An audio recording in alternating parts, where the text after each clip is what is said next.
দূর থেকে আপনি যে জীবনটাকে অনেক সহজ এবং সুন্দর মনে করবেন, আসলে সেই জীবনটা অতটা সহজ এবং সুন্দর নয়। হ্যালো এভরিওয়ান, আসসালামু আলাইকুম। সবাই কেমন আছেন? আশা করছি সবাই ভালো আছেন। আলহামদুলিল্লাহ, আমিও আপনাদের সবার দয়ায় ভালো আছি। আজকে আপনাদের জন্য নিয়ে আসলাম সুন্দর একটি ভিডিও। আমার সকালটা শুরু করছি আপনাদের সাথে নিয়ে। চলেন ভিডিওটি শুরু করা যাক। আজকে আমাদের নতুন বাড়িতে কাজ করাচ্ছে, আর ওখানে গাছ থেকে কিছু ডাব পেড়ে আনছে। আর দেখেন আমার ছোট ভাই এখানে একটা কুকুরের সাথে দুষ্টুমি করছে। এটা হচ্ছে আমাদের বাসায় যিনি কাজ করতেছে ওনারই পোষা কুকুরটা, সেজন্য ওরে কিছু করতেছে না। বাট অন্য কুকুর যদি হয়তো ঠিকই ওরে কামড় দিত। দেখেন ও কতটা ফাজিল হইলে এরকম দুষ্টুমি করছে। দেন আজকে রান্নাবান্না করবে। এখানে আমাদের ঘরের পালা একটা মুরগি জবাই করছে, আর ওটাই আমি বেছে কেটে দিচ্ছি খালামণিকে। আর এই সাইডে খালামণি রান্না করছে। এখানে ছিল মশকলাইয়ের ডাল। দেন আমি এই মুরগিটা কেটে দিচ্ছি। দেখেন এটা ছিল ঘরের পালা মুরগি। আসলে বাজার থেকে যতই কিনে আনা হোক না কেন, ঘরে নিজেরা পালা হাঁস মুরগি এগুলা টেস্ট অন্যরকমই হয়, খেতেও অনেক বেশি ভালো লাগে। এখানে আমার একটা খালামণি রোদ পোহাচ্ছে, বুড়ো হয়ে গেলে যা হয় আর কি। দেখেন আজকে বাড়িটা খুব সুন্দরভাবে ক্লিন করা হয়েছে। আর এই সাইডে আমার খালামণি রান্নার জন্য সব কিছু রেডি করে নিচ্ছে। আর আমার দুইটা ভাই বোন ওরা মাদ্রাসা থেকে আসছে। এখানে সুইমিং পুলে ওরা নাকি সুইম করবে, সেজন্য সুইমিং পুলটা ছাদে নিয়ে ওখানে পানি ভরে এনজয় করছে। আস্তে আস্তে যাও, পড়ে যাবে না হলে।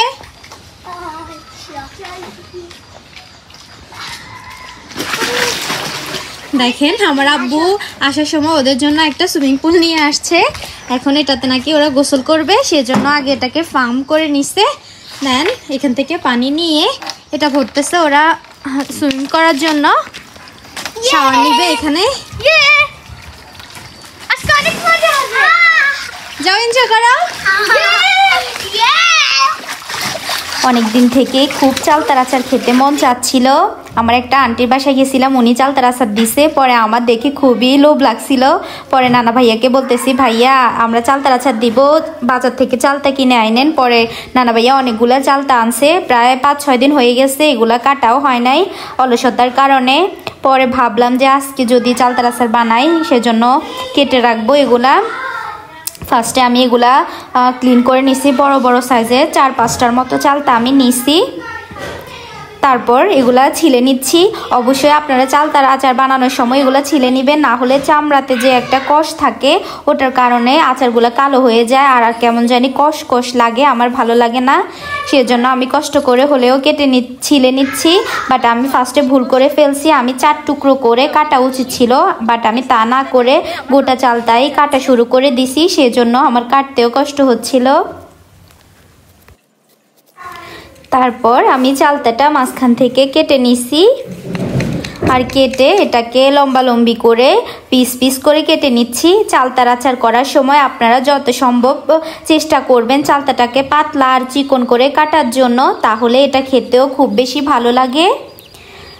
আর যদি শক্ত করে কাটা হয় তাহলে এটা আচার দেওয়ার পরেও অনেক শক্ত থেকে যায়, খেতে তেমন একটা টেস্ট আসে না। আর আপনারা যখন এটা পাতলা করে করবেন, একদম এটা গলে যাবে, বাট ভাঙবে না, খেতে অনেক বেশি মজা লাগবে। আমার অবস্থা পুরাই খারাপ হয়ে গেছে এতগুলা চালতা কেটে। পরে এক আর পারছিলাম না। দেন খালামণিও এসে আমাকে একটু হেল্প করছিল।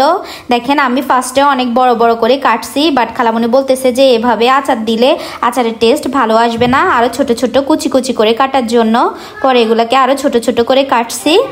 আর আচারে অবশ্যই শুকনা মরিচ ব্যবহার করব, সেজন্য খালামণি এখানে ছোট করে কেটে নিচ্ছে মরিচের টুকরোগুলোকে। দেন এখানে দিয়ে দিচ্ছে খাঁটি সরিষার তেল।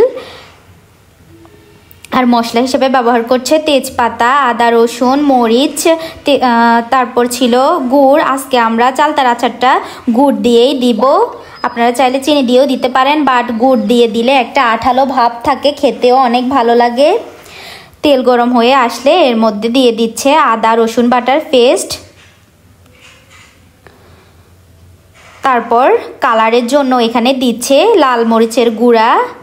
আপনারা চাইলে এখানে ফুড কালারও ব্যবহার করতে পারেন, বাট আমরা জাস্ট মরিচ দিয়েই দিছি, তাও কালারটা অনেক বেশি সুন্দর আসছে। তারপর এখানে ব্যবহার করছে স্বাদমতো লবণ। আপনারা যে যতটুকু লবণ খাবেন সেই পরিমাণে দিবেন। তারপর ব্যবহার করছে খেজুরের গুড় দিয়ে আচার দিলে অনেক বেশি মজা লাগে। আমরা সব সময় চেষ্টা করি গুড়ের আচার তৈরি করার জন্য। দেন এগুলাকে একটু মিক্সড করে নিয়ে এগুলাকে সাথে চালতাগুলো অ্যাড করে দিছে। এখানে চালতা শুকানোর কোনো প্রয়োজন নেই, আমরা কাঁচা চালতা কেটে একসাথে আচার বানাবো, একসাথে দিয়ে দিচ্ছি। দেখেন আমরা এগুলাকে রোদেও শুকাই নাই, জাস্ট একটু পানিগুলো ঝরাই নিছি। এভাবে আচার দিয়ে দেখবেন অনেক বেশি টেস্ট হবে, নষ্ট হবে না এভাবে আচার করলে। তারপর খালামণি সবগুলো নেড়ে একসাথে মিশিয়ে নিচ্ছে। কে কে আমার মতো এরকম আচার পাগল আছেন অবশ্যই কমেন্টে জানাবেন। এত কাজের ফাঁকেও আমার আচার খেতে মন চাইছে তো চাইছেই, সেজন্য আর কি করার, নিজেই কষ্ট করে খালামণিকেও বলছি, ও হেল্প করছে, বানানো শুরু করে দিছি। হাতও কেটে ফেলছি আমি আজকে চালতা কাটার সময়, তাও বলছি যে আমি আজকে সাথে সাথে আচার বানাই তারপরেই খাবো। দেখেন মাশাল্লাহ অনেক ইয়াম্মি ইয়াম্মি কালার আসছে, আমার তো দেখেই লোভ লাগছে, এখন আবার খেতে মন চাচ্ছে। দেখেন আলহামদুলিল্লাহ কি পারফেক্টভাবে আমার আচারগুলো হয়েছে।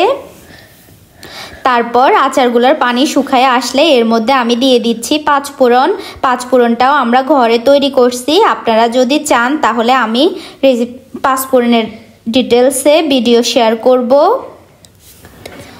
আচ্ছা, আজকের মতো আমার ভিডিওটি এখানেই শেষ করছি। আমার ভিডিওটি যদি ভালো লেগে থাকে অবশ্যই লাইক করবেন, শেয়ার করবেন, আর আমার চ্যানেলটি সাবস্ক্রাইব করতে ভুলবেন না। যারা যারা আমার চ্যানেলটি সাবস্ক্রাইব করছেন অবশ্যই তাদেরকে অসংখ্য ধন্যবাদ, আর যারা এখনও করেন নাই তারা দয়া করে আমার চ্যানেলটি সাবস্ক্রাইব করে দিবেন। সবাই ভালো থাকবেন, সুস্থ থাকবেন। আল্লাহ হাফিজ।